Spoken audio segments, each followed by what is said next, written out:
So, Steve, with the news that the Malaysia test for the beginning of February has been cancelled, I'm getting concerned that this year's MotoGP season might be more fucked than last year's.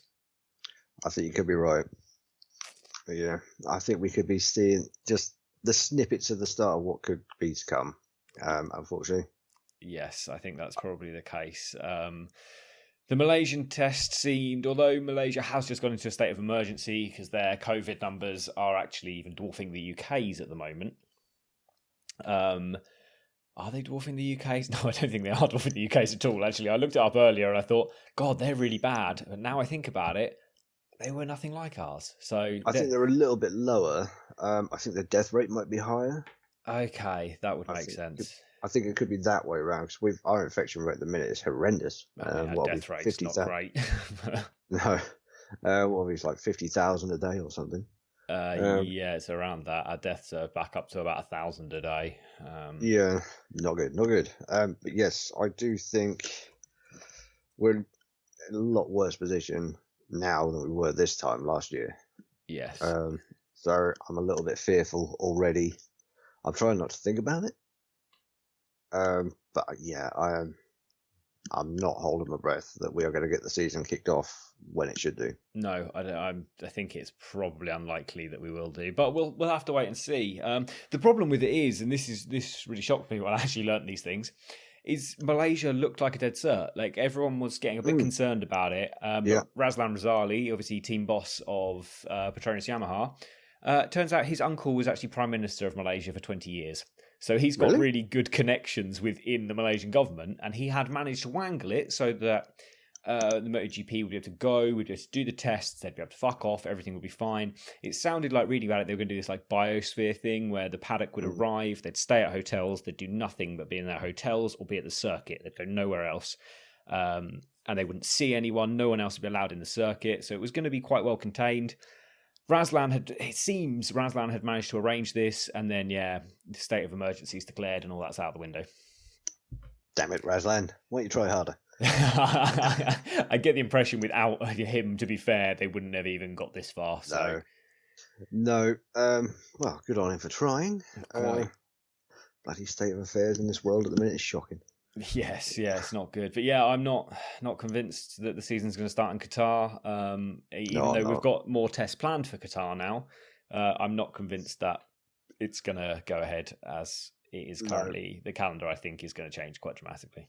I think it is. I think we could be on for seeing something very similar to last year. Yeah, very European-centric. Yeah. So with that, cue the BT Sport guys. Get on it. Yeah. If you're in the UK, or you can pick up BT Sport. Yeah, exactly. Need any extra help? Tim and I are available.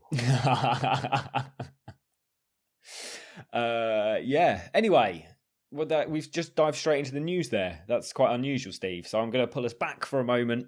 How are you doing today? Not bad, mate. Not bad.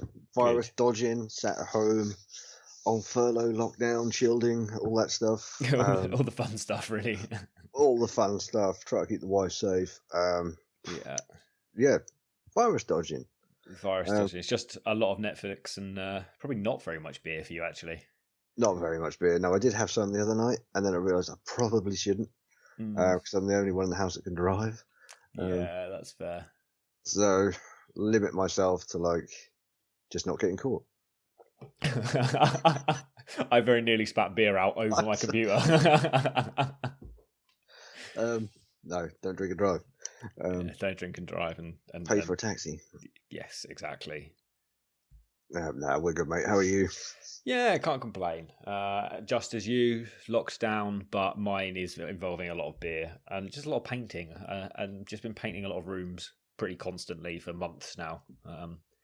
Not the same room, obviously. Different rooms. I was going to say, well, that's done. Let's start again. Yeah, exactly. Like, how many colours can I possibly make this room during lockdown? But yeah, we're all good here. There's not really a lot going on as the rest of the country. Just not a lot going on anywhere, is there? No. But that's why we're here. That's why we're here to talk MotoGP, because that's much more exciting than the real world right now. It is. It's definitely far less depressing than the real world. I've just realised my sign's fallen down again. Terrible. Let's put that back up. See, I've just realised we haven't recorded. So. Oh yeah, we forgot to record the video. Oh, it's too late now. Well, it is too late, so I'm going to see if I can take a snapshot. Look at that. There you go. Good shout. You get the sound. That's a treat for you. Technology, eh? I don't like technology. You know this. If you had your way, Steve, we'd be doing the podcast by carrier pigeon, wouldn't we? We would. Or Morse code. Can you imagine just releasing the entire show as Morse code? Mate, imagine being the poor bugger who's got to decipher it. Yeah. I wonder if I bet there's we could transcribe the show. I'm sure there's a program somewhere that would then turn it into Morse code for us and just release that. We'll give it a go. Start an entirely new podcast for the love of MotoGP Morse code edition. ... Nice. You like that one. Right. Anyway, we started on MotoGP. We've been off on a tangent. Shall we bring it back and dive into the show? Let's do it. Good stuff. So I'm Tim. He's Steve, and this is for the love of MotoGP.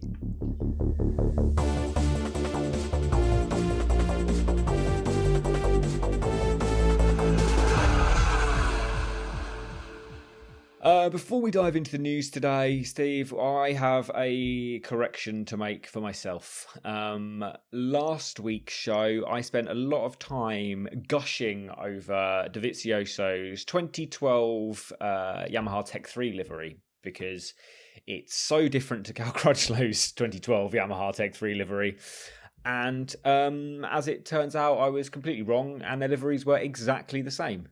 I don't know where I got it in my head that they were different because I was 100% convinced, and even after you had told me I was wrong, and we'd had an email from a listener called George telling me I was wrong, I was still not convinced, and then I looked at George's photos that he sent us from Laguna Seca, so thank you very much for those, George, and you guys were 100% correct, and I don't know what the fuck I'm talking about, so I've got to apologise to everyone because it turns out the liveries are exactly the same, and I just didn't have a clue. I did do some digging. I did look up all the Tech 3 Yamaha from that sort of era liveries, and the Pole Bradley ones were slightly different. Okay. And I do mean only just slightly. Yeah, and even that, like, that's definitely not what I was thinking about, because I was definitely thinking of Dovi and Cal. 100%. And I've just made up Dovi just in a completely different livery. So if anyone wants me to design them a Tech 3 Yamaha, I'm your man, because I've got a banging livery on my head way in. It's got a cracker sat right there. Exactly. It will require the same sponsors that they had in 2012, though, so that might be a problem. Hervé, I'll be all right. No, he's not there anymore. I mean, Hervé is there, but they're not riding Yamahas and they're not sponsored by Monster. We'll sort it out. Small technicalities here. We'll sort it, mate. So what's been going on in the world of MotoGP? Petrucci. Have you seen Petrucci's pictures of him in KTM colours? Yes, and he looks bloody good. He does look good. I think that it really looks suits really him. nice. I think it does. I think he looks really good in the KTM colours. I'm quite looking forward to seeing what Tech 3 do for a livery, actually, because we still don't know, do we? We don't know what it's going to be. We know it's not Red Bull. That's normally that first test, which makes it even more frustrating. Mm-hmm. That first test, and it's always televised. That's the best thing. Yeah. Over here, we always get it, and I love watching that because you just glue to the screen because all of a sudden these guys are rolling out in the new colours. Is the Sepang test normally televised? I've watched it. I'm pretty sure it's televised. Oh, I don't think it's like advertised on mainstream, and I think it's on because of like the time difference. They put it on obviously their local time. Okay, that'd be why. Because I've seen highlights and stuff from it before, but I've never actually watched it fully. It's not like the Valencia test or the Qatar test, is it? Because Valencia, they've already got the cameras set up, so they keep them. And Qatar, they're racing there 2 weeks later, so they have all the cameras there again. But I don't remember seeing like a full session from Malaysia. But again, we have just admitted how bad my memory is when it comes to these things. So who really knows anymore? It's definitely that. I mean, you could buy a video pass if you got the money and watch it through that because you get them all through there. Yeah, that's true. It's slightly pricey, mind you. Yeah, they didn't do their discounts this year. No, they didn't. I don't think there's many places that are doing discounts this year. No, that's a fair point. I'll give you that. They're all trying to claw a bit of money back. Yeah. Please come and buy something. Please, for the love of God. Yeah, that's fair. They are. everyone's doing it at the minute. And yeah, I guess it was naive of me to think that they would, because I was quite convinced I was going to get the €1 deal this year, because I've never got it before. I always used to get timing pass so I could have just commentary, but I've never got video pass, and I was going to do it this year for the tests. And here we are, and I'm not going to drop £250 on it for the entire season, so we'll just stick to BT Sport for another year. Yeah, it is bloody annoying. I always get the timing pass, 'cause it's like £15. Yeah.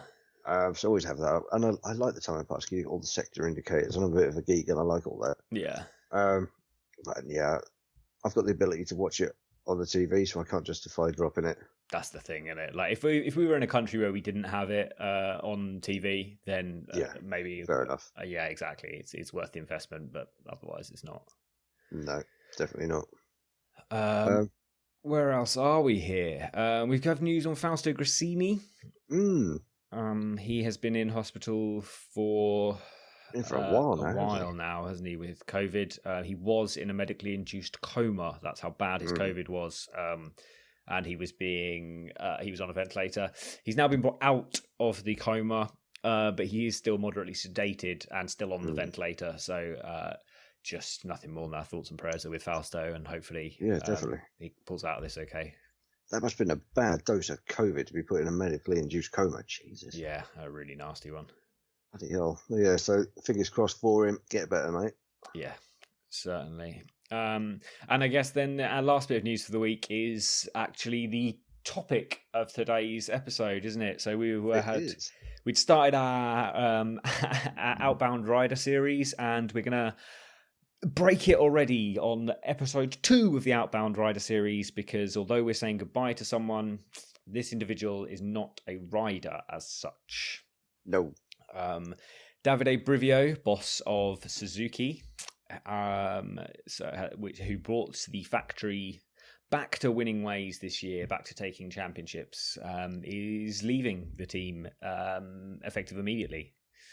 He is off to F1 to join the newly branded Alpine team, who I'm still finding it quite hard to say Alpine, because I keep reading Alpine, but it's Alpine.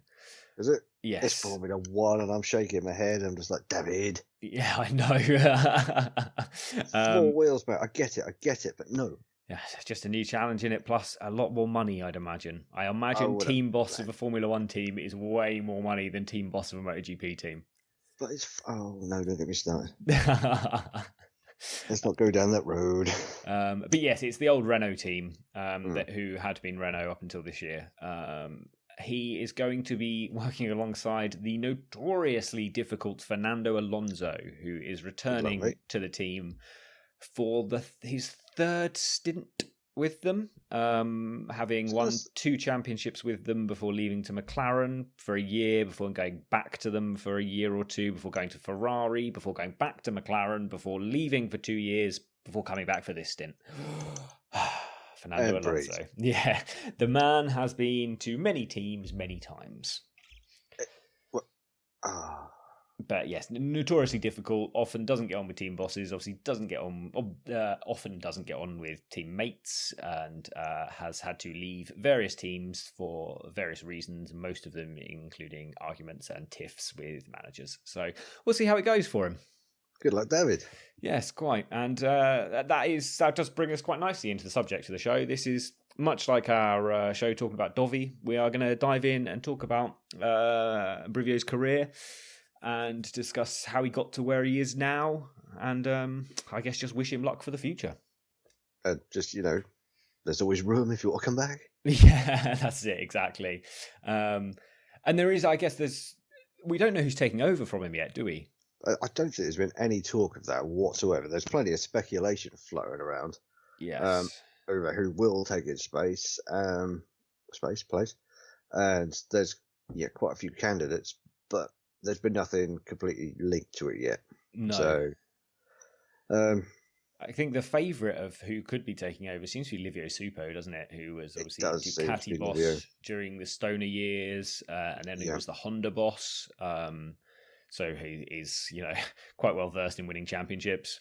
There's also talk of maybe Paolo Ciabatti, the Ducati boss, coming over. He obviously works alongside Gigi, but apparently he wants out. the rumours seem to say he wants out, and there's talks linking him with that role. And Wilco Zeelenberg as well seems to be being linked with it a little bit. Yeah, I saw that one. I can't see that one at all. I struggle to see that, and I struggle to see the Ciabatti one as well. Yeah, I can't see either of those. The only one I could really see feasibly going is Supo. Yeah, out of those three at least. Yeah. Zeelenberg, Petronas on such a rise. Exactly. I think it would be foolish to just jump ship now after such a successful 2 years. Yeah, Ducati as well.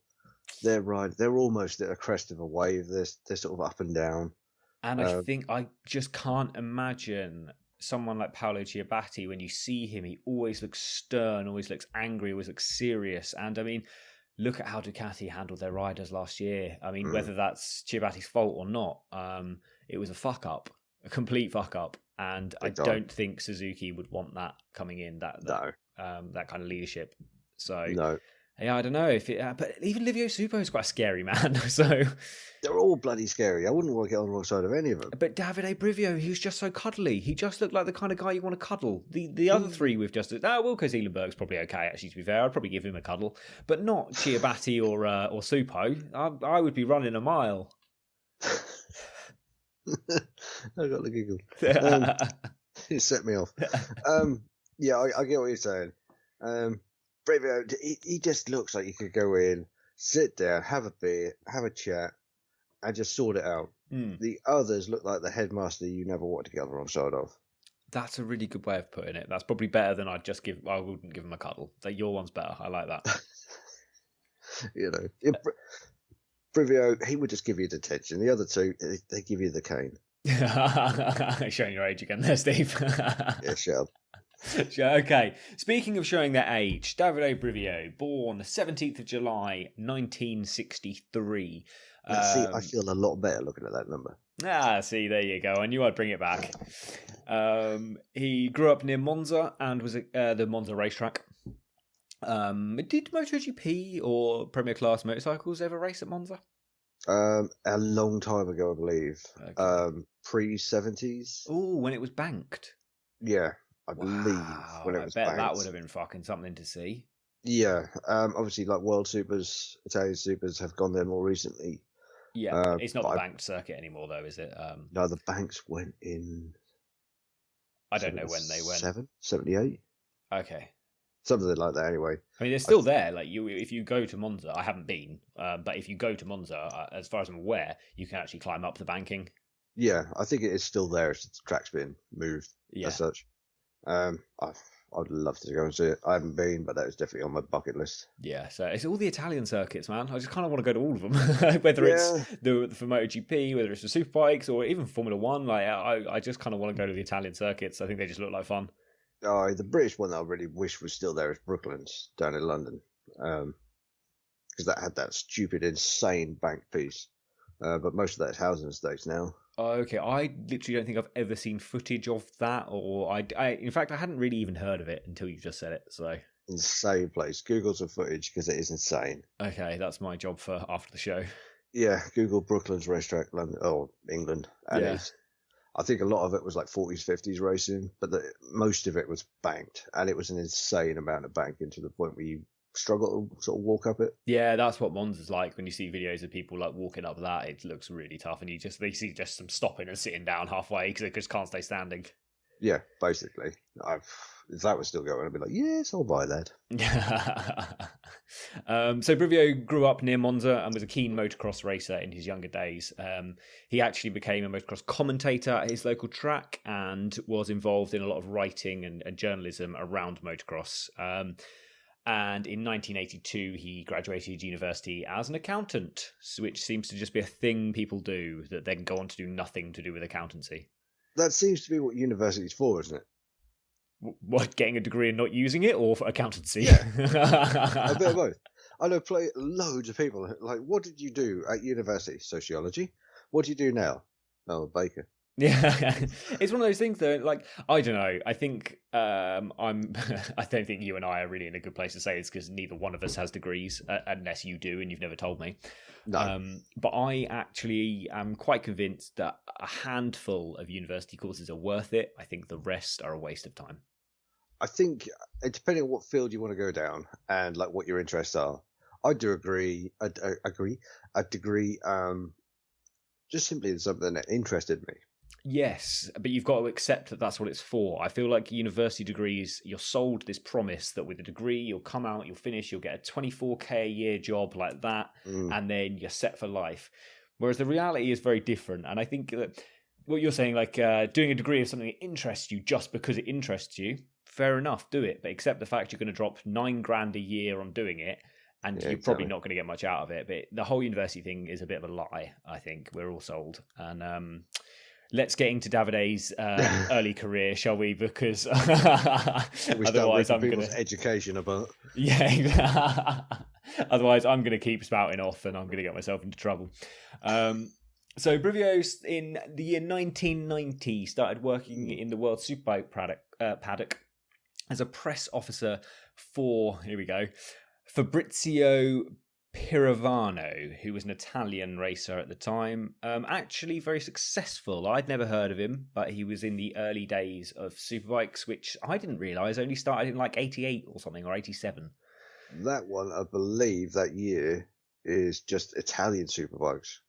Oh, is it? Could be. Yes, I believe that, because he stepped up to the world stage, I think it's in around 95, off the top of my head. What, Brivio? Yeah. Oh, yeah. Okay. Well, the info I found, this is good, was he became team boss of Belgara Yamaha in 92, and by 95 was the boss of the Yamaha factory squad. Yeah, that sounds about right. I found stuff before, like his MotoGP career, to be quite sketchy. Okay. Digging out info for it was a little bit touch and go. So. Okay, I'm not going to lie. I just used Wikipedia to find his early career, so you know, Wikipedia is fairly good.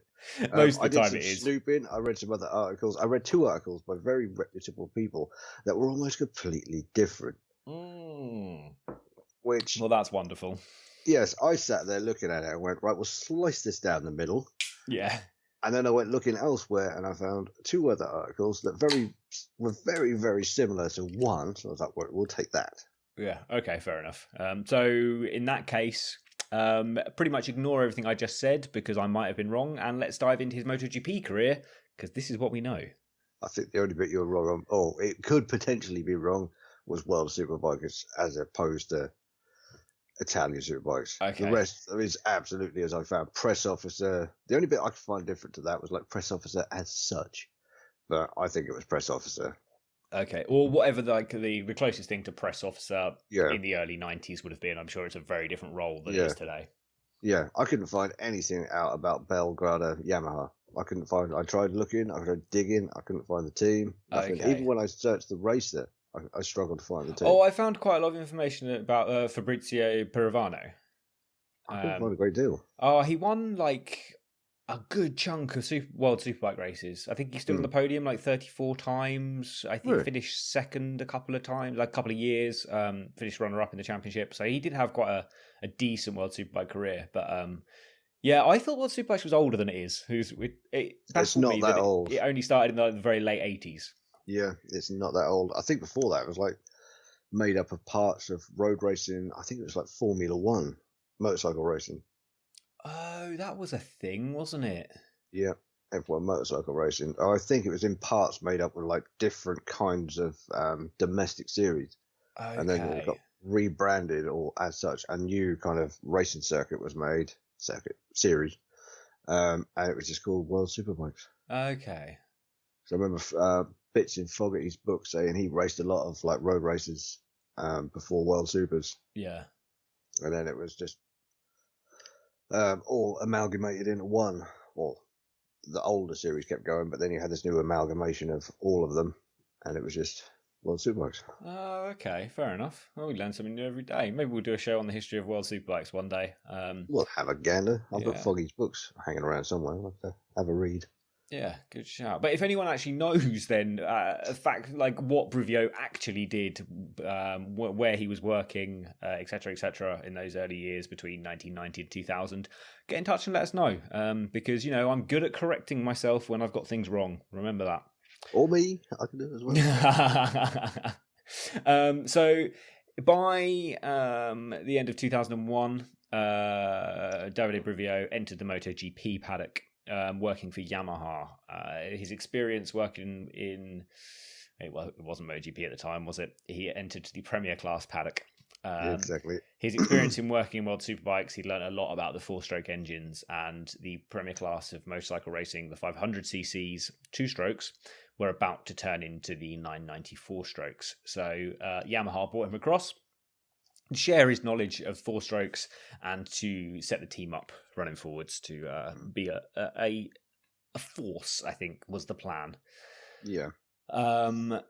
So 2002 would have been the first year he was working as a team manager for Yamaha properly for a race season. And in that year, we saw Max Biaggi finishing second for Yamaha, but he was 140 points behind Valentino Rossi, who won on the Repsol Honda. Was it the Repsol Honda?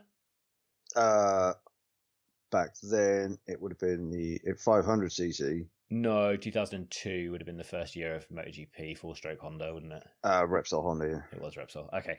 Literally, I think since the start of MotoGP, it's always been Repsol Honda. Okay, yeah, but Rossi hasn't always ridden for Repsol Honda, did he? They're a different sponsor. I've got to get this right. He had the NSR 500s, which is Nastro Azzurro. Yeah. I think, off the top of my head, correct me if I'm wrong, Repsol only fully came in and were the sole sponsor when it turned to four strokes. Okay. So 2002 was a fully Repsol liveried Honda. Before that, there were like Nastro, a couple of other smaller sponsors on there as well. Yeah, and that was the bright yellow one, wasn't it? That's it. Yeah, I'm trying to wrap my brains out. I think of like exactly what was what and what was on there. Repsol is on there. It's still quite a big sponsor. Repsol, Nastro Azzurri, and then I can't actually see the rest on Google Images at the moment. But that is an amazing livery. I've just found a picture of here. God, that looks great. Oh, I've lost it. Right. Anyway, stop Googling, Tim. We're doing a show. But yeah, back then Yamaha was the dog. Yeah. Well, I don't know that. That second place finish, even though it was 140 points behind Rossi, was the best result Yamaha would have without Rossi for quite a while. Yep. Yeah, they were mid-pack. They could get there. Mid-pack bike. They were nothing outrageous. Yeah, they needed something. Yes, exactly. And how were Yamaha prior to the change to the four strokes? Were the Yamahas like a force to be reckoned with then, or not really? I guess it was just Mick Doohan, wasn't it? Like, who cares how good your bike is? Mick Doohan's on the Honda. They were there. I think they did better as a two-stroke with like the I'm trying to think. What was it? Oh, what was what model of bike did they use when it's two-stroke? Ooh, I couldn't tell you. I'm afraid this is way before my era. Yeah, I'm just racking it. I should have looked it up earlier. Yamaha, we'll go M1 two-stroke. We'll improvise. Yeah, the pre-four-stroke one.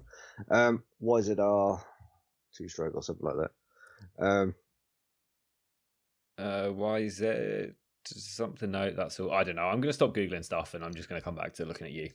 All right. But anyway, I think they had better results when they were two-stroke than they did when they switched to four-stroke. Okay. They didn't go quite as well. They didn't make the transition as well as Honda. No. Well, I mean, Honda were a fucking force, though, weren't they, when they came out with that monster? I mean, that was a V5 engine back then. Yeah. And there was only like one or two of them on the grid, wasn't there? Rossi had one. There wasn't many about. And the rest of the Hondas didn't. But this was the weird era, wasn't it? Like the 2002, 2003, where there'd be the two strokes and the four strokes. That was it. There was a mixed field. It was so odd to watch. Yeah. And listen to as well. Yeah, I imagine the sounds were very different. I hadn't even thought of that. No, it was a bit of a crazy sort of mishmash. I should have looked up who was still on a two-stroke back then. I know John Hopkins would have been on a two-stroke Yamaha then. Off the top of my head, I don't really know much about this era, I'm afraid. No, I struggle to remember that far back. There's been so much happened since then. But yeah, when was it? He came across 2002, first time out. 2002, and they had an all right season, but like I say, 140 points behind. And I think Brivio was brought in to sort of like transition from two-stroke to four-stroke, and then sort of, should we say, smooth the field for what was to come.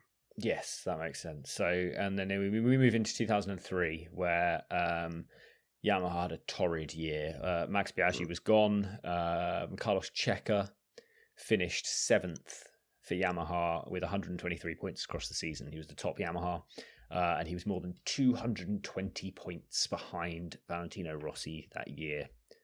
But 2004 was the important year for both Brivio and Yamaha, I think. I think 2004 is the year that made Brivio the name he is today.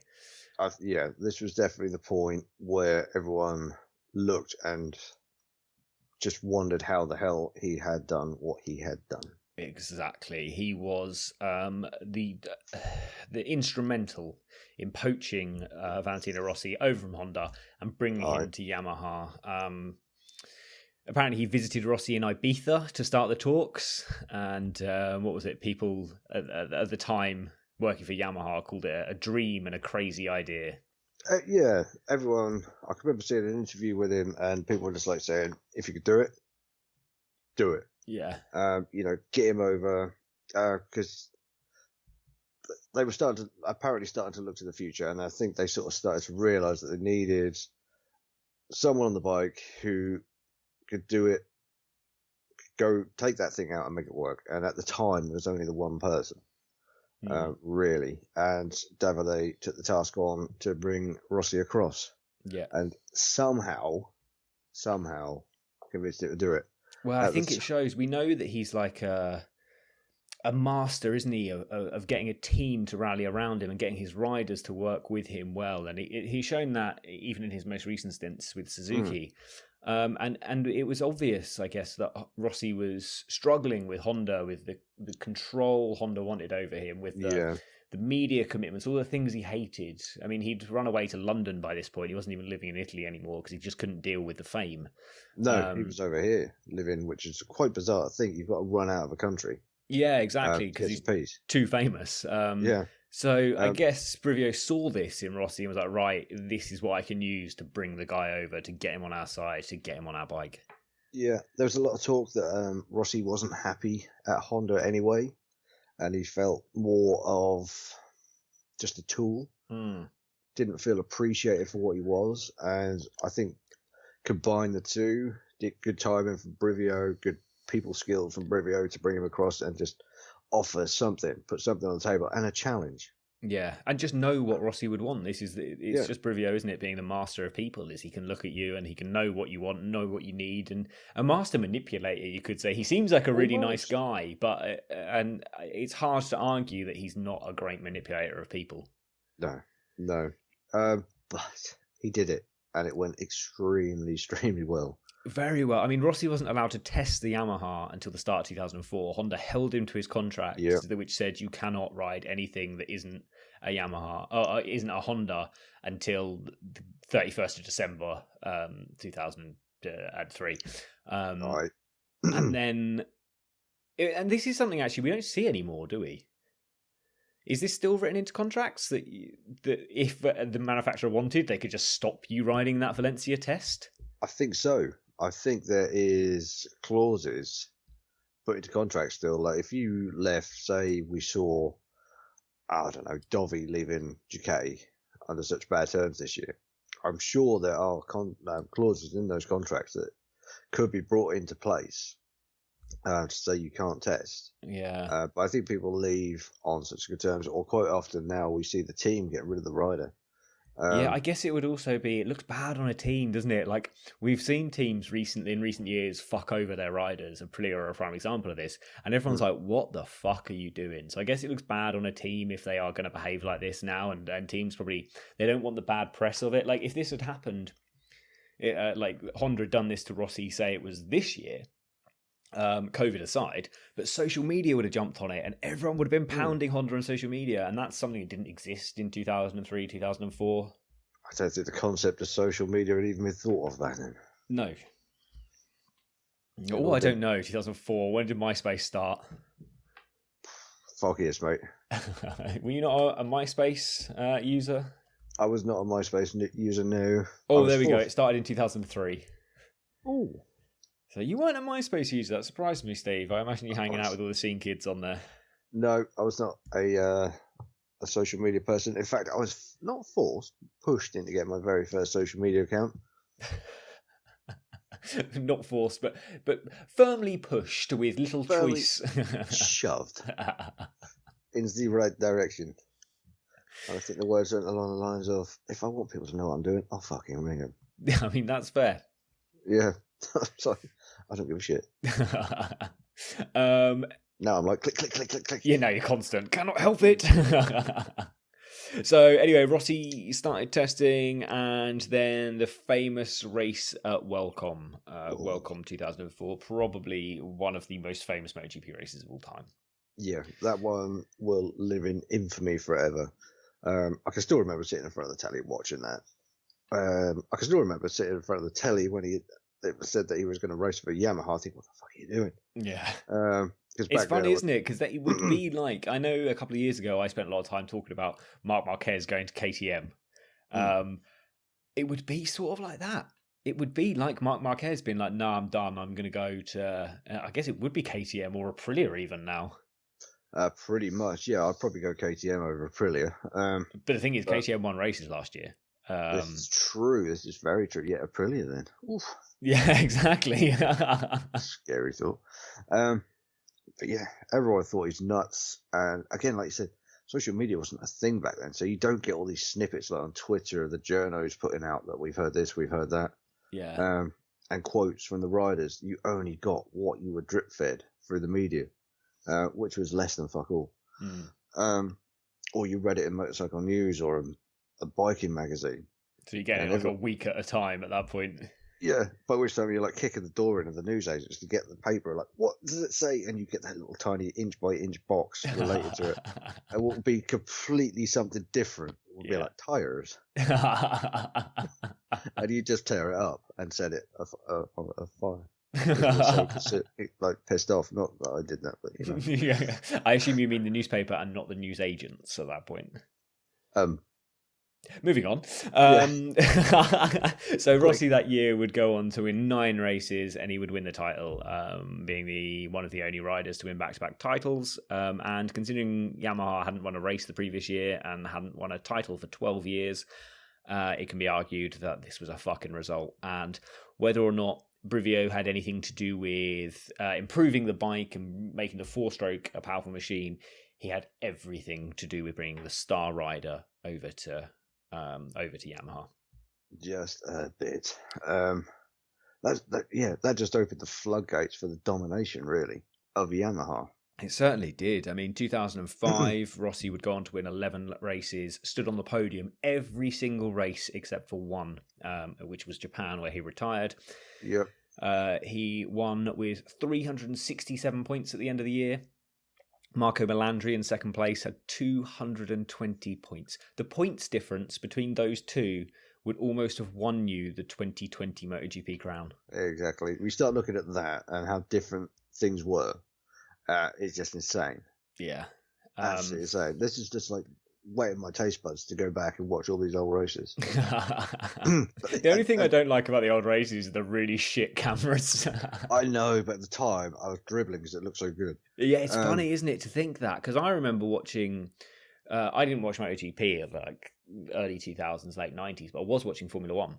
And I always thought then, I'm like, wow, look how good the camera is. And now I look back at like 2001 Formula One races and I'm like, oh my good Lord, what the fuck? I'm like, there's like 4 pixels on that screen. I can hardly see anything. I think half the trouble with that though is your telly can now do so much more. That's exactly it. Yeah. If you were to go out and buy a telly from that era, stick it on, it'd probably look pretty good. I mean, it wouldn't. It would still look shit. We're just used to good tellies. Yeah. We're just used to high def and ultra HD. Yeah, that's it. The 8K TVs. Yeah, all that bullshit. But yeah, I know exactly what you mean. But stuff like this, for anyone coming into this sport now, if there's anyone listening, any youngsters or anyone new to the sport, get yourselves on here. Get back and watch some of these older races. Or even go back and watch those Ewan McGregor films that we reviewed last off-season, Faster and Fastest, because they have a lot of shots of this era, don't they? And a lot of watch all races. That. Just dive in, like just delve in, research the history, tell all your friends, come and look at this, come round. Some pizzas and popcorn and just watch the lot. It's so good. But don't do that all the time. Don't be just the guy that only talks about motorbike racing, or girl. You kind of want other things to talk about too. Otherwise, you end up like me and Steve, only talking to each other because we've got no other friends. I'm trying to think what else I talk about. Food. Yeah, that's it. Food, motorbikes, and that's about it, actually. That is probably, very much it, all for kid stuff for me. Yeah, that's fair. Which is all very motorbike related. So 2005, anyway, Rossi was the only Yamaha to win a race, but we did see Colin Edwards standing on the podium a few times. Colin Edwards was his teammate at the factory Yamaha squad. Was back then? And it's still, isn't it? It's that question, and it's a question that I have over and over again through this period, is was the Yamaha any good, or was it all Rossi? I think back then it was probably, I've never wanted to back the rider fully, but I think if you would just look at results, you'd have to say it was rider skill. Yeah. That made him able to do those things on that bike, because for a long time, no one else could do it. Mm-hmm. It was only when we started to see the likes of Jorge come along that somebody else could do it. Yeah, and that's exactly the case, isn't it? It took a really long time for someone else to come along and ride the Yamaha anywhere near like Rossi was riding it. Yeah, I mean, we start getting it, which brings on quite nicely to 2006, where Rossi didn't win the title. Yes. Gave it up to Hayden. Yeah. Very much.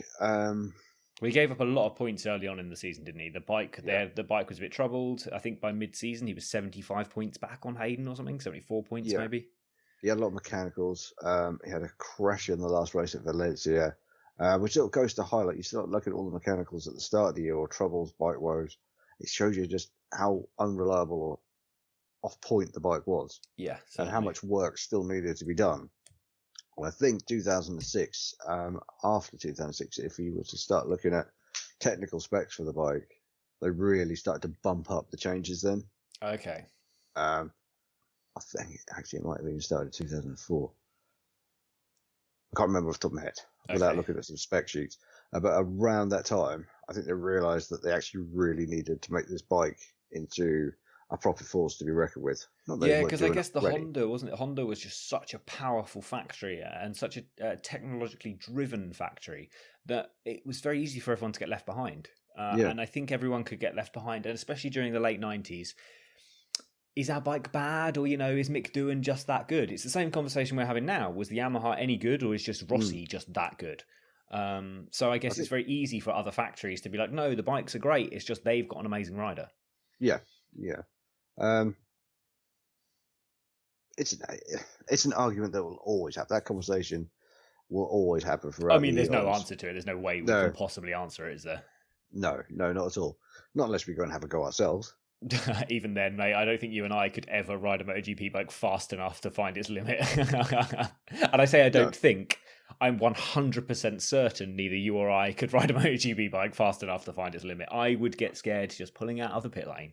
Mate, I think we'd probably be ragging it down the straight, and then somebody like a Leish would just go past us on his push bike. Yeah, that's it, exactly. I would think I was blitzing it, and I'd come back in, I'd swagger back into the box and be like, go on, what was that lap time? Oh, 3 minutes slower than everyone else.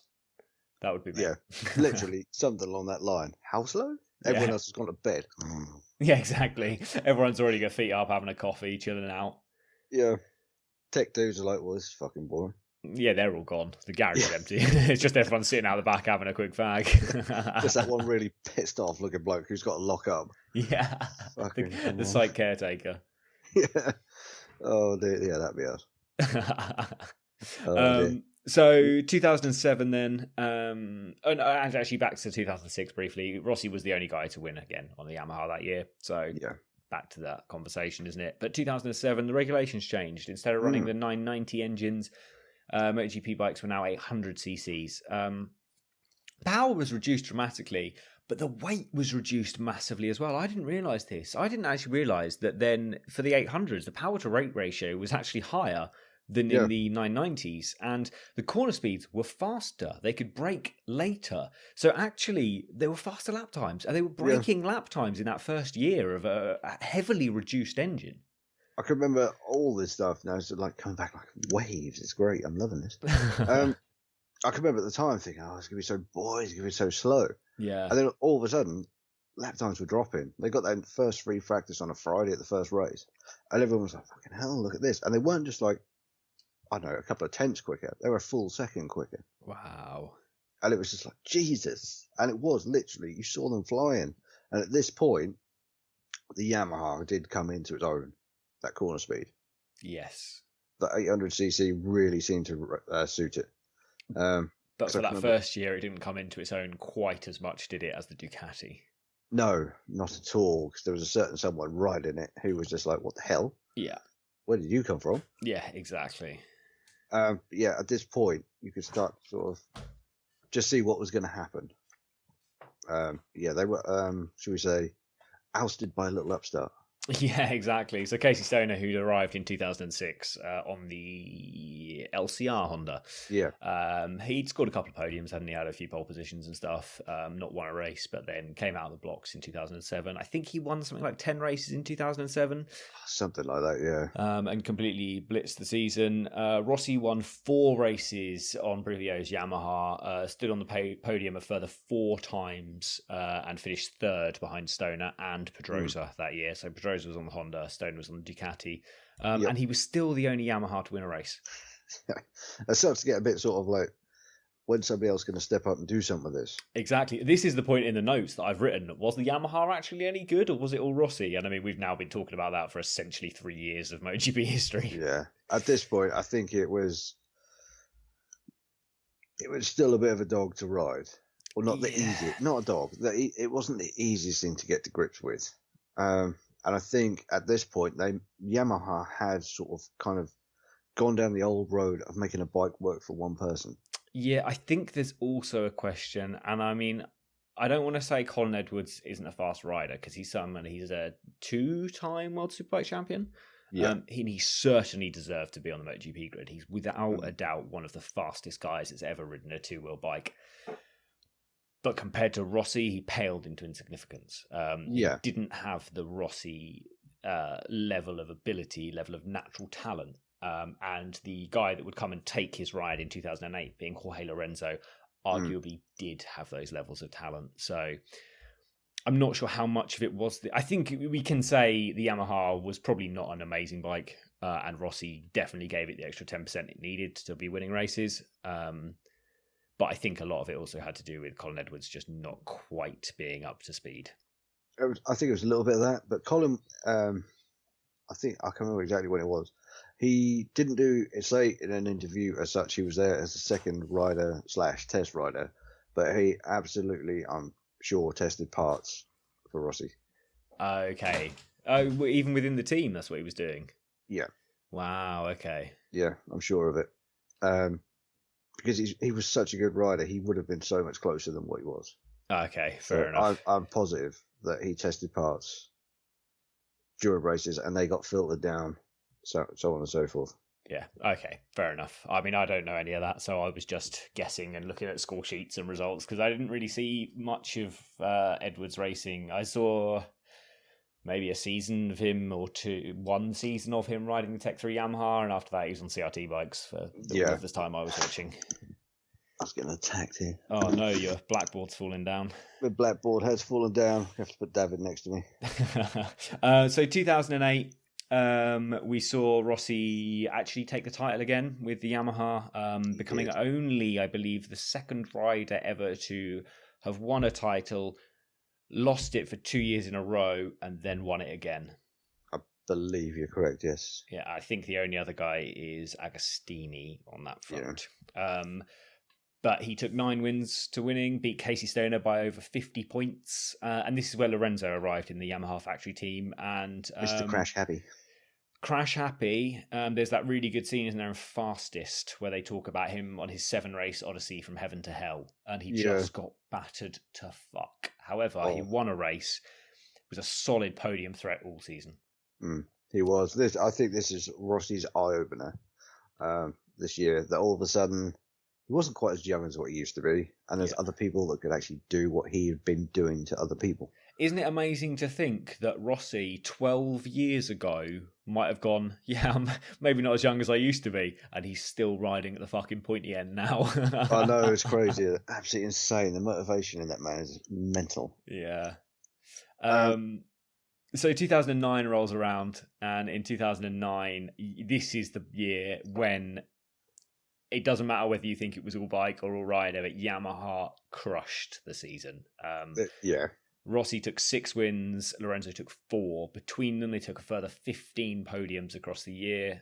They finished 1-2 in the season, and it was only around mid-season when Lorenzo had a couple of retirements in a row that allowed Rossi to take the victory of the season and take a comfortable lead, and he just ran that out till the end and won by 45 points over his teammate. He certainly did, and for anyone, again, that is new to the sport who hasn't seen it, research Catalunya 2009.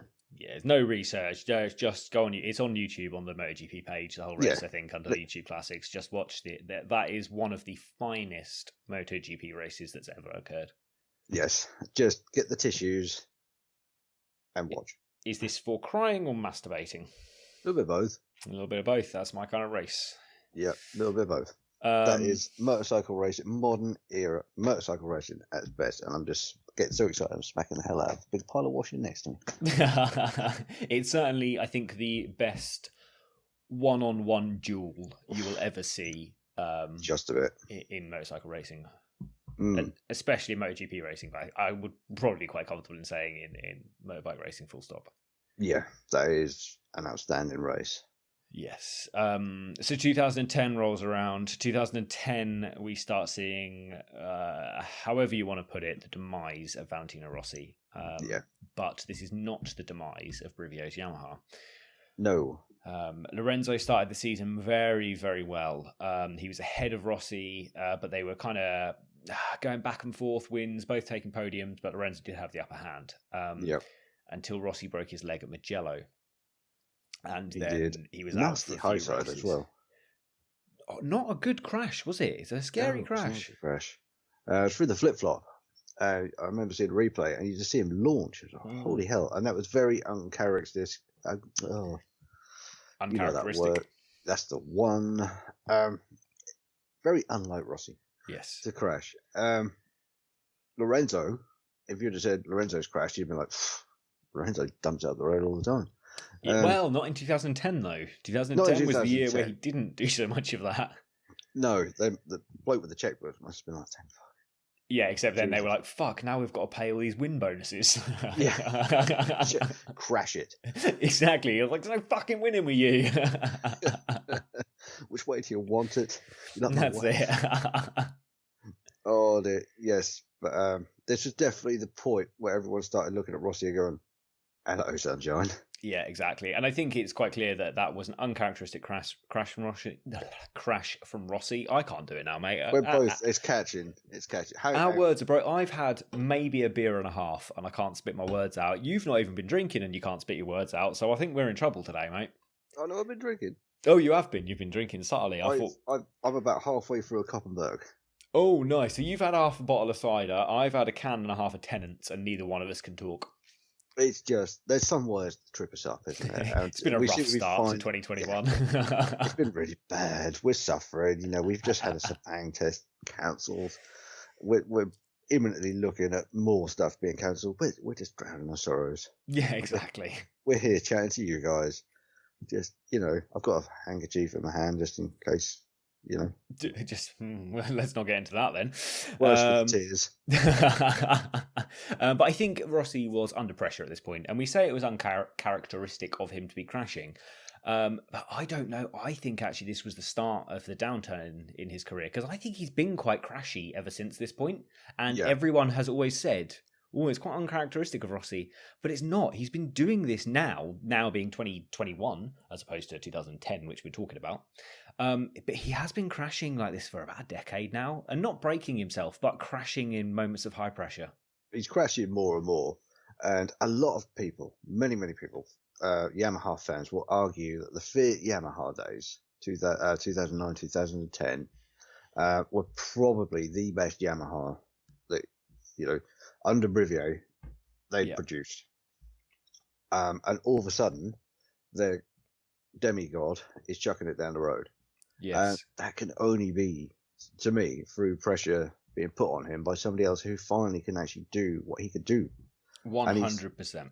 Yeah, and unfortunately, it doesn't matter how many walls you stick up down the middle of the garage, he's still sitting on the other side of your garage, and he's just as good as you. That is a big kick in the nuts as a massive slice of your ego. Yeah, that's definitely the case. And I actually am quite convinced. When everyone says Lorenzo is a very good development rider, I do believe that's the case. I don't think he would have been a very good test rider. I mean, he had a year of it doing nothing, but that's not his fault. As well, not fully his fault. But I am very convinced when he's in a race ride, I think he's a very, very good development rider. We saw him bring the Yamaha, even as a rookie, bring the Yamaha up from what it was in like 2008 to what it ended up being in 2010, 2011, 2012 even. We saw him move to Ducati, and it made the Ducati a better bike. I think Lorenzo is an incredible development rider because I think he's just so sensitive. He's got such amazing feel for the bike. And I wonder whether Yamaha has started going in the Lorenzo direction at this point. I think that so. Started to leave Rossi on the outside a little. Yeah, I think they sort of started to realise that they didn't just have one rider who could win them championship. They had two, and they had to make a choice. Do we solely focus this project on the demigods who are left, or do we look at this new young Jap who's come through and is potentially looking like he could do exactly the same? Yeah. One can't ride what the other one can ride, so you've got to make a compromise. The compromise doesn't suit one, so you've got to start looking down the road as a future. And it's quite interesting, actually, isn't it? Because we've spoken about Brivio having and being able to control teammates and create a good relationship and a good feeling within the garage. This is the one example of him not being able to do that. I think when you've got... We know Rossi loves to play his mind games. And it doesn't matter how much you think, or anyone can say he's a nice person. He is a nice person. But we've seen how ruthless he could be on track and what he'll do to win. He's just as ruthless off track. Yeah, he probably is a nice person if you're friends with him and it's nothing to do with motorcycle racing. But I think he's probably a prick if you're a rival. Yeah, the mind games are going to be insane. And for Brivio to control these two people who are at the pinnacle of their game, it don't matter who you are, you can't change people's mentality. And if he probably did calm the situation down a lot, maybe even, we saw him have a wall down the middle of the garage. I mean, fuck's sake, who the hell gets to that point where you've got to stick a wall down the middle of the house? And can you down the middle of the house? Well, that's because Sarah brought a pallet of bricks in the other day. So what are you doing, John? What, wall down here? Yeah, brilliant. Which rooms do I get? You're like, you can have the conservatory, Steve. That's fine by me. Where I spend most of my time anyway. But yeah, imagine how bad the scenario could have got if it wasn't for Brivio being there. I think it would have got pretty bad, to be honest with you, because they definitely had to do some mediation in their garage. Yeah, 100%. And can you imagine today if someone came and put a wall up? Like if Marquez was like, nope, I want a wall up. We've never seen it before, and I don't think Dorna would ever allow it again. I don't think it's anything to do with Dorna, is it? back then. Surely it's not up to Dorna whether the teams want to put a wall up. It would be up to the teams. I don't think the teams would allow it again, but maybe it is up to Dorna. I don't know that. I think they have some sway in it now. I think at the time there was nothing to say they couldn't. And I think probably at the time Rossi was bigger than Dorna. Yeah, I think he was the draw back then. He was just like an immortal god within the sport. Yeah, and to a level that Marc Marquez has never reached. No. Marc Marquez has never become, and maybe that's because Rossi's still here. Maybe if Rossi hadn't been here, Marc Marquez would be at that level. But because Rossi's still here, there's still a bit of attention on him. Yeah, maybe. But whatever happens, it's a situation we never really want to see again. Yes, that's fair. And whatever happens, for the coming 3 years, 2 years, 3 years, 2 years after 2010. Yeah, they were part of the company anyway. Yes, that's exactly it. But so Lorenzo went on to win that season by over 120 points. And actually, at the time, it was the highest ever points tally in a single season of MotoGP. Yep. This sparked Rossi to move to Ducati for 2011, and Brivio moved on from Yamaha at the time. He actually worked for the VR46 Academy as a consultant. Yeah. So far in this show, I think it's been very clear, and even as I was writing the notes, it was clear to me, but now I've spoken about it, it's become even more clear, that it feels like Brivio's career was very intertwined with Valentino Rossi's until this point. It was over, a decade in MotoGP almost, and the majority of that came along with working with Valentino Rossi. Come 2010, Brivio moves on and works for the VR46 Academy as a consultant, helping Rossi build his empire. Yeah. They've basically been joined at the hip ever since that meeting in Ibiza. Yeah, that beach, whatever happened on that white isle, did them good. We don't ask them. A bit like Vegas. What happens in Vegas. Yeah, exactly. What happens in Ibiza stays in Ibiza. Your secret's safe with us, boys. Yeah, whatever happened, for the two of them, that was a magic moment and a marriage made in heaven. Yeah. They stuck together. And for someone to have the trust in a rider, even with the abilities Rossi has, when Rossi said to him, right, I'm going to move to Ducati, at that point in time, Ducati had done nothing since Stoner left. Yeah. No one could ride Well, I mean, Stoner left this year, to be fair. They hadn't really done a lot. No one except Stoner had done anything on this bike for a long time. Everyone else who had tried had failed miserably. And all of a sudden, we were going to see this magical marriage of Italian greatness. Yeah. So it takes a lot of faith and trust. And can you imagine at the time what Rossi must have been thinking? He must have been convinced he'd go there and he'd crush it on the Ducati. Can you imagine how disheartening for him those 2 years were? Imagine that first time pulling into the garage after the Valencia test and being like, fuck, this is a quote somewhere. Bike. There is a quote somewhere out in the ether of Rossi coming back in after that first test, and he says something along the lines of, like, we're in trouble. Wow. Yeah, and that God's honest, don't quote me on exactly what he says, but he does come back into the garage, sits on that seat, says something along the lines of we're in trouble. Yeah. And it never got better. No. Well, I mean, he scored a podium. Ish. I got one podium, didn't he? And got one podium. But you imagine the change from the domination to that. Exactly. It's quite a fall from grace, isn't it? So tell you what, Steve, let us take a quick break, and then we will dive back into what happened to Brivio after 2010. Let's do it. Good stuff.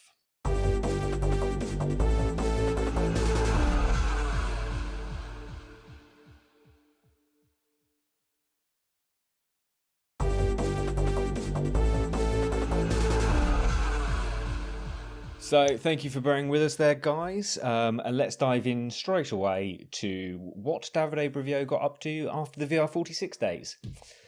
So it's 2013 and Suzuki are coming back to MotoGP in a couple of years. They're hunting about for a test team manager, and lo and behold, Brivio's there. So Brivio dives straight in to be 2 feet to be Suzuki's test team manager. And I mean, I guess it all went okay. Don't really know much about what happened in the coming 2 years, to be fair. They developed a bike. It's a bit of a sort of blank little space. They were just developing, weren't they? Just in Japan, I guess. Just developing a bike to come back. Yeah, although I imagine they must have had a European team as well, hadn't they? At least a European test team. Yeah, there must have been something going on in the background, something happening. They got a test. They can't just come back and Yeah, exactly. run a bike that's untested. So, yeah, he was pulled away from the Rossi era, shall we say? Yeah. He untangled them, and yeah, he was brought in to bring that bike back onto the grid. Yes. He certainly did with some style. Well, quite exactly. So 2015, Suzuki are back. I mean, we're I guess we'd be remiss not to talk about Valencia 2014, where we saw Sylvain Guintoli riding the Suzuki, and it was just engine blow up after engine blow up after engine blow up. So that's not really a very fair picture of the bike that would arrive in 2015. No, it was definitely not. I think everyone looked at that as well, and sort of probably a load of heads turned towards someone in that garage and were like, what the hell? Yeah, definitely. But I think the same thing happened, didn't it, in Valencia when Mika Kallio rode the KTM for the first time? Yeah. And everyone was like, oh no. So it does seem to be a thing where that Valencia race, I think, is very important for new teams coming in, because the bikes always blow up. It's the first time they're properly ridden in anger. It doesn't matter how good your test riders are until they're on a grid surrounded by the 20 fastest guys in the world on the 20 fastest bikes in the world.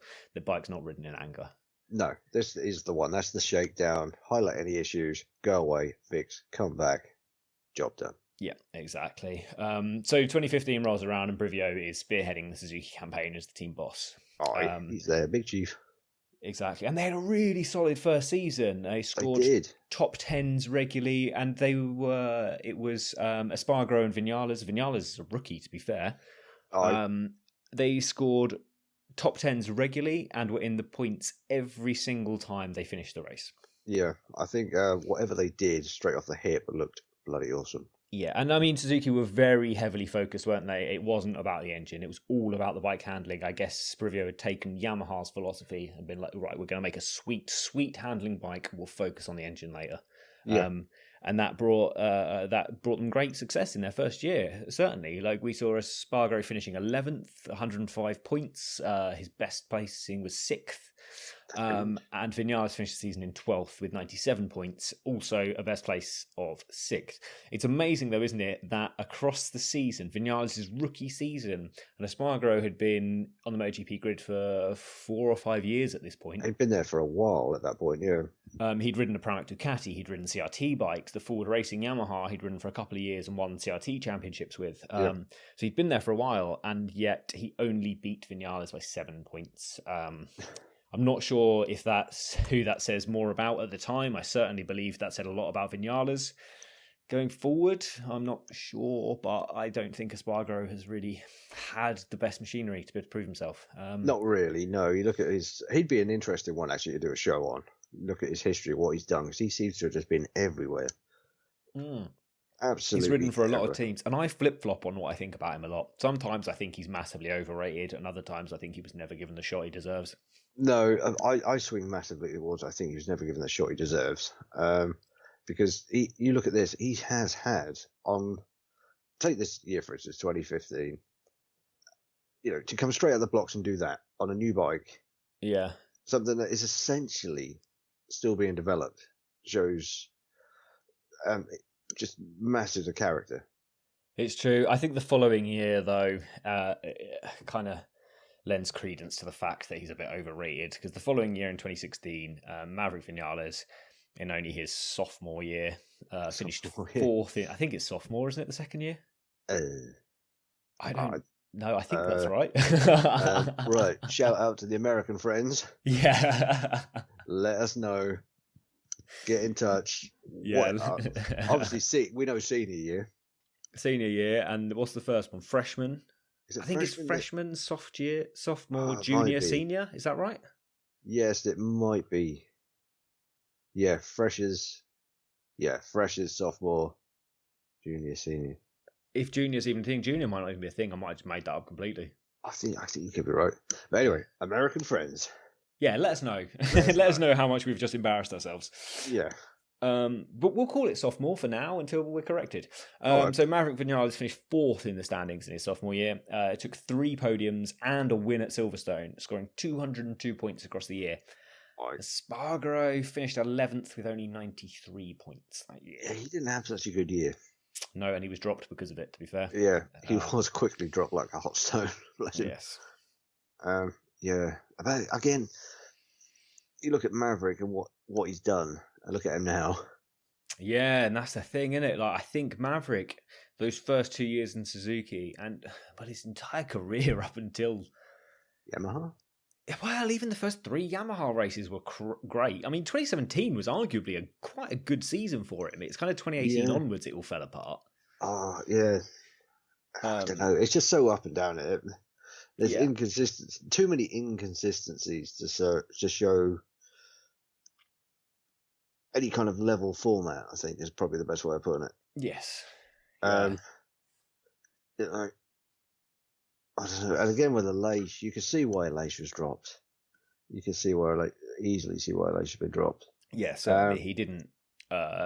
After Maverick standing on the podium 4 times, one of those being a win, and scoring more than twice the amount of points that Aleix got, it's hard not to drop Aleix at that point, especially because for 2017, Iannone was free from Ducati, and Suzuki snapped him up quick. And they did snap him up quick. Yeah, and Alex Rins was coming up from Moto2, where he'd been a title contender, very much like Vinales had been. When Vinales only spent 1 year in Moto2, didn't he? Whereas Alex Rins spent 2 years in Moto2, I believe.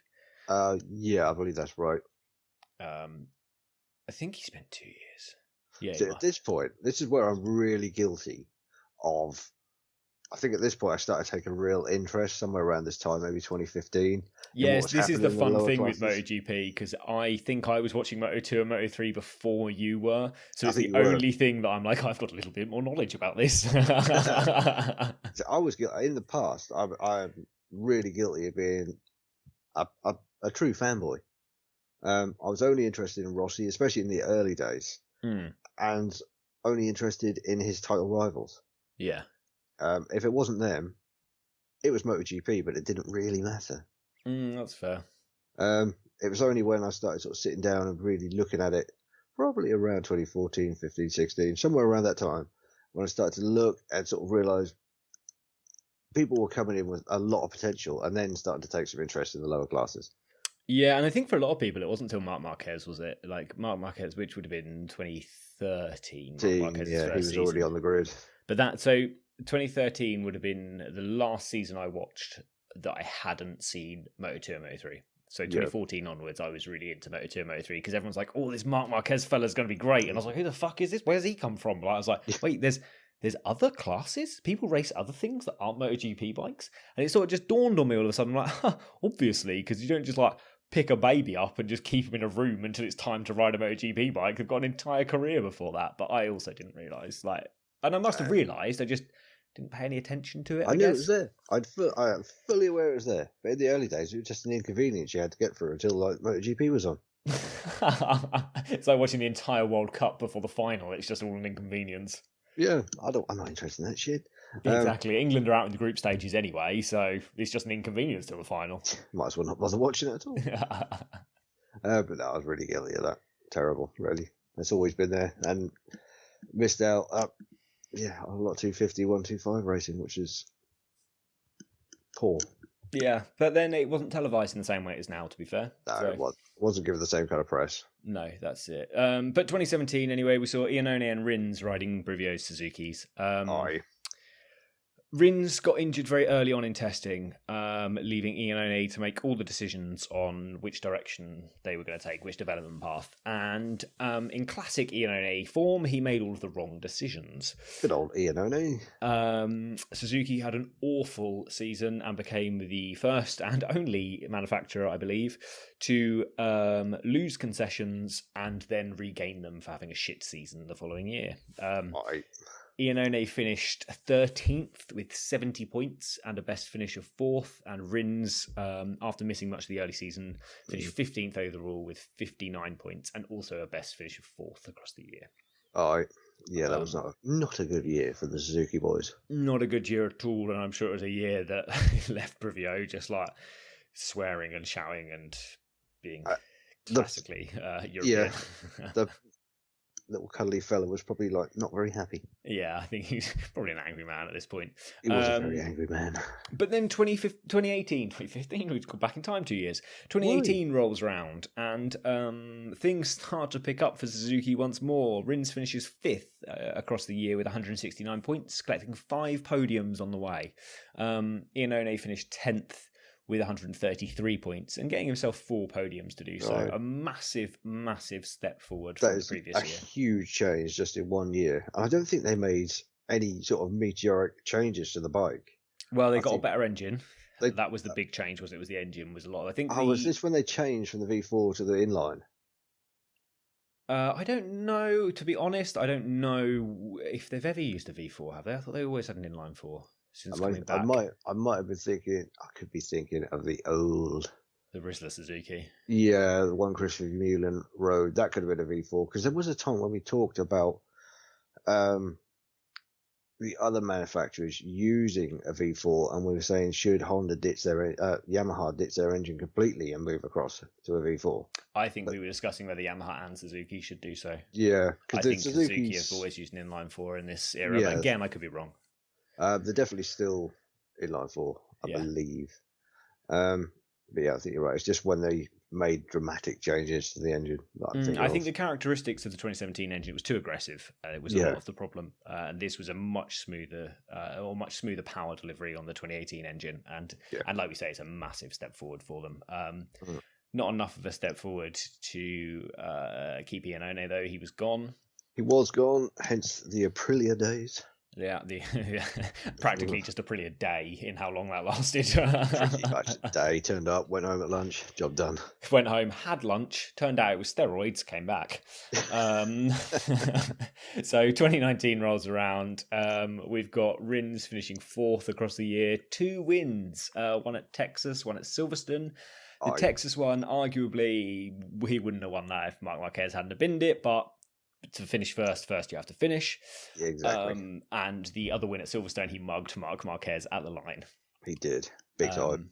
And he scored 205 points in not that season. Tally. That's not a bad tally, actually. Mir, who arrived from Moto2, I actually wasn't that taken with Mir at the time. I think Mir had a cracking Moto3 season in 2017, but I think his 2018 Moto2 season left me wanting. Yeah, he wasn't.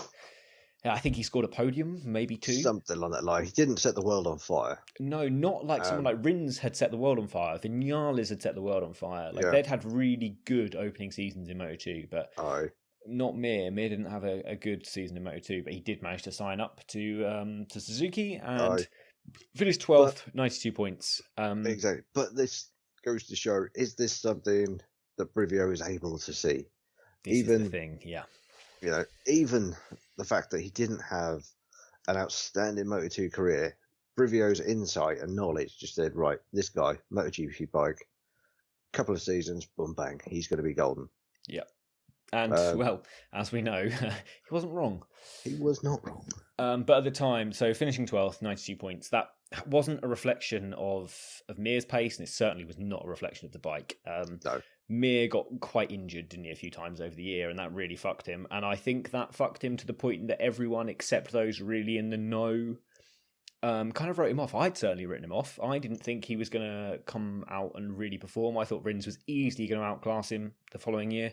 Yeah, I think we both did. I think we both felt that way. I think we said at the time we really hope he isn't as injured as badly as what it seems, so he can go back and mount a bit more of a challenge towards his teammate. Yeah. I don't think either of us had high hopes. No, I certainly didn't have high hopes, and I did not expect him to perform how he did in 2020. No, I don't think many people did, to be fair. Which actually rolls us on quite nicely to 2020. Yes, so 2020, in case any of you hadn't realised at this point, was a shortened season because of the pandemic. Pandemic? Yeah, brilliant. So we saw Rins finishing 3rd with 1 win and 3 further podiums. But the really important part for Suzuki and for Davide Brivio at this point is that Mir won the title. He won 1 race, probably should have won 2. and took 6 more podiums on his way to collecting 171 points and comfortably beating out Morbidelli and Rins for the title. Right. I don't think anyone had him tipped to win this at the start of the season. No, not at all. Not one single person. I think someone out there, a believer, a true believer, would have had money on it. I'm sure his family would have thought he could do it, but I think, and I'm sure there were journalists that may have been discussing it, but the problem was Marc Marquez, wasn't it? Maybe if you just said in December, look, not to you and I, because, well, you might have called it, I certainly wouldn't have done. But if you'd have said to a lot of people, I think in December, a lot of people in the know, look, Marc Marquez isn't going to be here next year. Ducati are going to have problems. Who do you think are going to take it? I mean, Quartararo would have been the obvious choice, but I think there would have been people hedging their bets towards Mir. Yeah, I think people would have been hedging. If they were going for a Suzuki, they might have looked more at Rins. I certainly would have looked more at Rins. If you'd have said to me, one of these boys is going to win it next year, who's it going to be? I'd have said Rins every time. Yeah, but like you said, Ducati with Dovi, Quartararo, maybe an outside bet on Maverick. But that would have been something in my order, and then Mir would have been further down. Yeah. But somehow, this little dude has gone and stuck it on the top of the box. Mm. Yeah, amazingly so. Yeah, because he wouldn't have even been in. Even if you'd have removed Marc Marquez from the equation, I don't think Mir would have been in my top 5 for the championship. Yeah, I can't see it being in mine either. But I'm so happy that he has won it. Oh, certainly. And especially whether this has influenced Davide's move, made his decision easier. I bet it did. I bet it made his decision easier. If it was me in his position, I've just achieved everything I could possibly want to achieve with Suzuki. So, yeah, let's go do something else. Let's go earn more money. Yeah. Let's go for a new challenge. Exactly. He's obviously a career-driven man and loves a challenge because everything he's put himself in has just sort of screamed challenge. Yeah. And, he's taken something from a brand new project, hatched this little baby egg and just brought it through to winning championships. What more can you want? Yeah, exactly. And he obviously feels that his time is done in MotoGP, and he's moving on to essentially bigger and better things. Yeah. Double the wheels, probably double the money. I was going to say probably double the money, and why not? It's a and challenge. more than double the media exposure, without a doubt. Formula One is way more popular than MotoGP. Yeah. Whether you think that's right or wrong, I think it's wrong personally, but I do love both sports, so that's fine. But yes, Formula One is certainly a very, very different challenge to working in MotoGP. Right. Yeah, and it's a big draw. If you're that kind of person and someone dangles that sort of hook in front of your nose, you're going to buy it. You're absolutely going to buy it. And, I wish him well. We all do. I think he's nuts for going because, let's face it, 2 wheels is better than 4.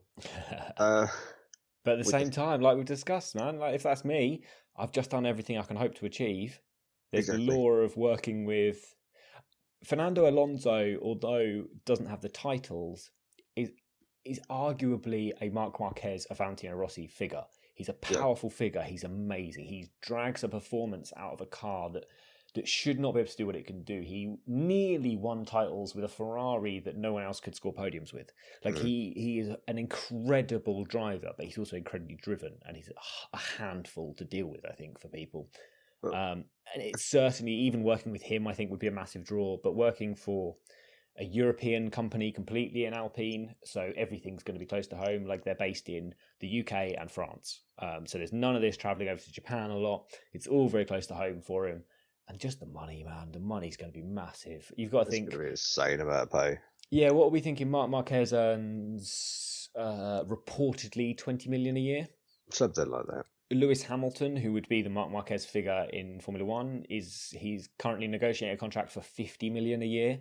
Jesus. So you think like it's more than 2.5 times the money. So arguably, why would you stay? You've done everything you can do in MotoGP. If you can get 2.5 times the money in Formula One, you'd go do that, wouldn't you? Especially Brivio's not a young guy anymore. Let's just work for Alpine for a few years, line the wallet, and then we're done. We can retire. Job's done. All right. I hate to see it go, but it has made me now want to watch Formula One more this year because I want to see what he can do.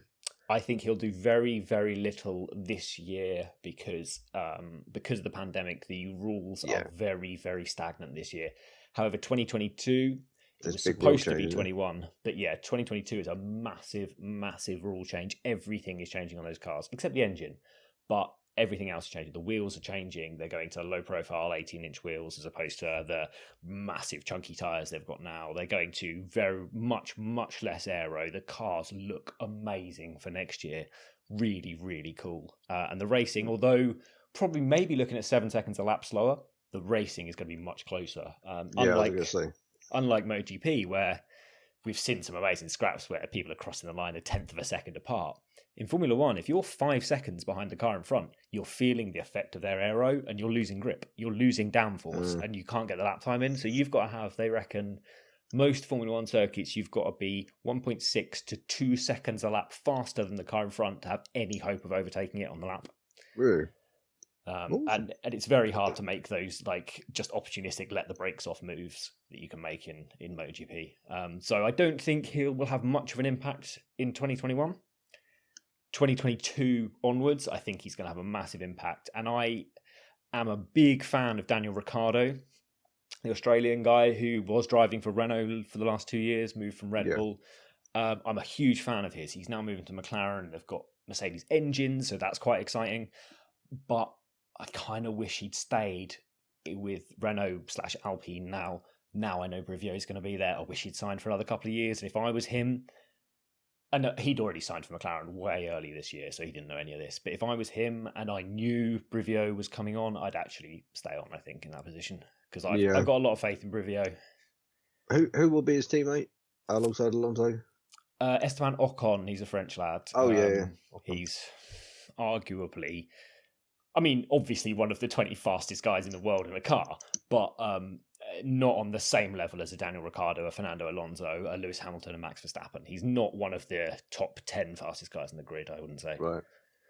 Well, we'll see. We certainly will see. It's going to be exciting. But yes, Brivio's career with MotoGP is wrapping up. He's won 4 manufacturer titles, 6 team titles, and 6 rider titles on the way to... That's not a bad haul. Not a fucking bad haul at all, man.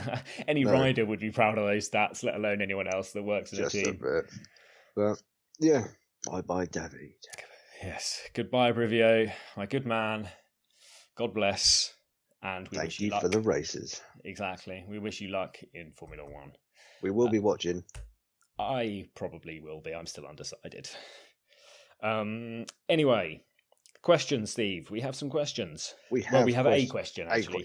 We have a question. Yeah, and this came in from Twitter, from Man City Supervan, so I can only assume he's a Manchester United supporter. Must be. And the question is paraphrased to, will we ever see Kawasaki return to MotoGP? What do you think about this, Steve? Not at the minute. Not while they're crushing World Supers. Why would they? They've got Johnny Ray, who is becoming, or if not the most successful World Superbike. He is the most successful World Superbike rider at least in the modern era anyway. They're crushing it.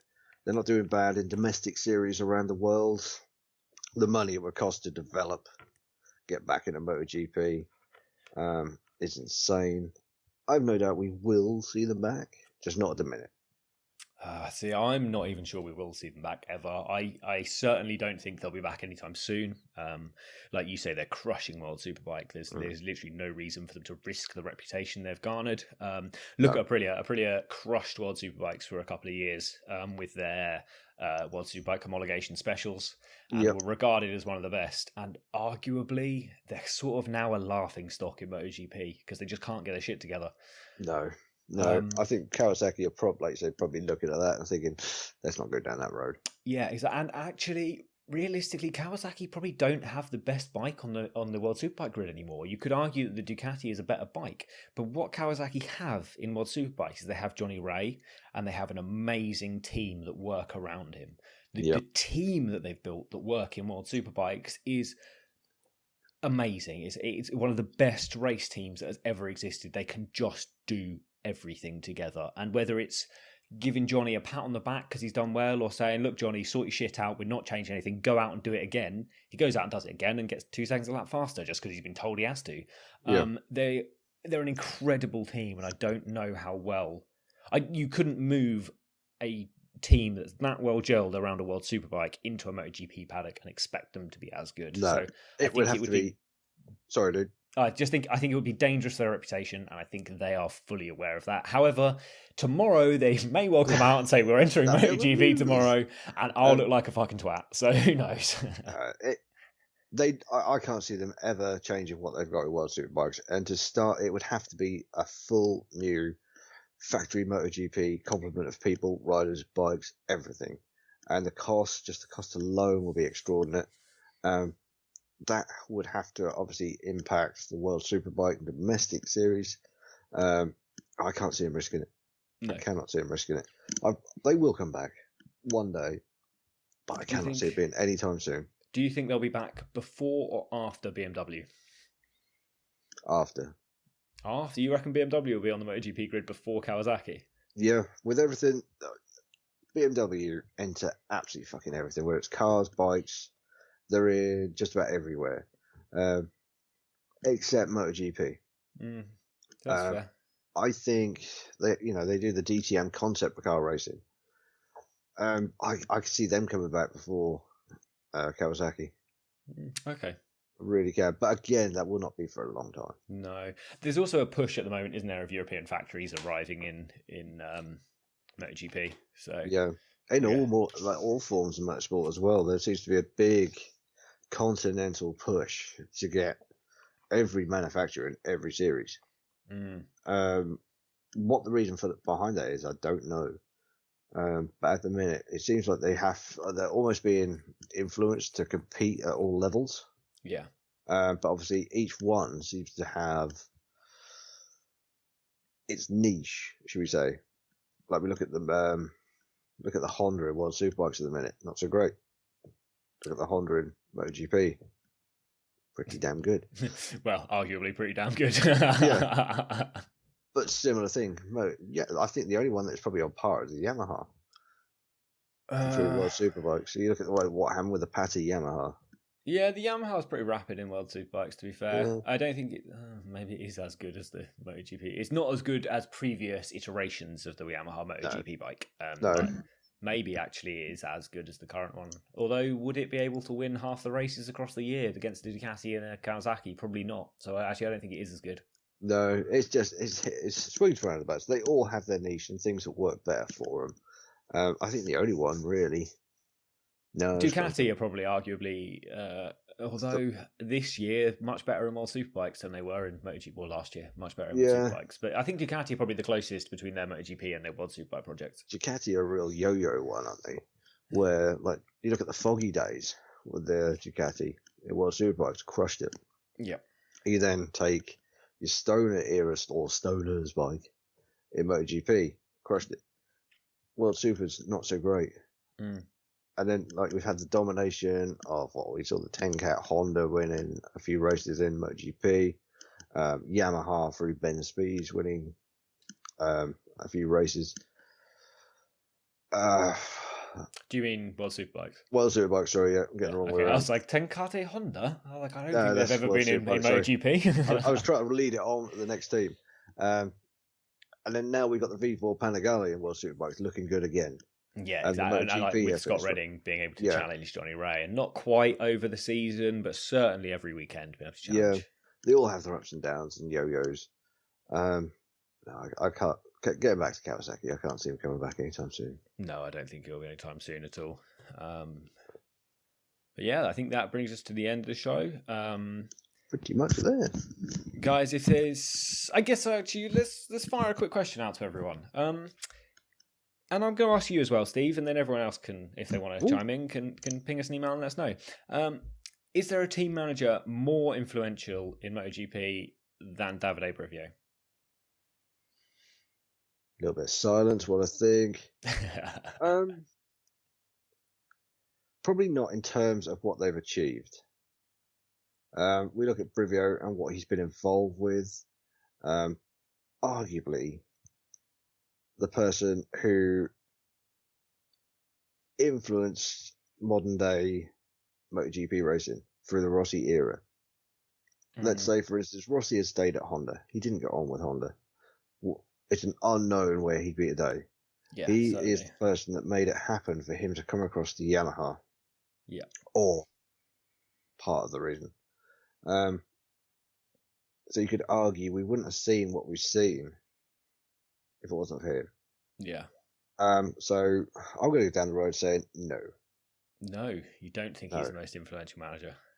No, there is no one else. Oh, there is no one. Okay, sorry. Yeah. Okay, sorry. I'm with you. I realised that you did answer my question. I just didn't listen to myself ask the question. No one else. I would say he is one, if not the most influential team manager in MotoGP. And probably one of the most influential guys, actually. Like, outside of someone like Jeremy Burgess, he's probably got more championships than most other team members. Davide's been for a few manufacturers. He's been in a lot of winning teams and has proven he can develop, bring forward, and win a championship with a completely new package. And that's the thing, isn't it? He's proved that he can be there from start to finish of a project. Yeah, there aren't many managers that can say they've done that. Yeah, exactly. What do you guys think at home? Do you think there is a team manager more influential on MotoGP than Davide Brivio? If you do, or if you have any questions for us, you can send them to... We are For the Love of MotoGP. You can find us on Instagram and Twitter. We also have a Facebook page. Like and subscribe, leave us comments, questions, whatever you want to do over there or anywhere. Or email us at fortheloveofmotogp@gmail.com. And likewise, guys, if you can do us a solid, once you're done listening to the show, if you can just give us a rating and a review wherever you're listening, that would be great. And I think that's it. Until next time. Yes. So enjoy yourselves, guys. Stay safe, fist bumps, elbow bumps, and look after each other. And remember, mask it or casket, guys. Goodbye. Dodge the Rona. Dodge the Rona. Music is by Andrew Greenwood. Thanks for listening. Goodbye.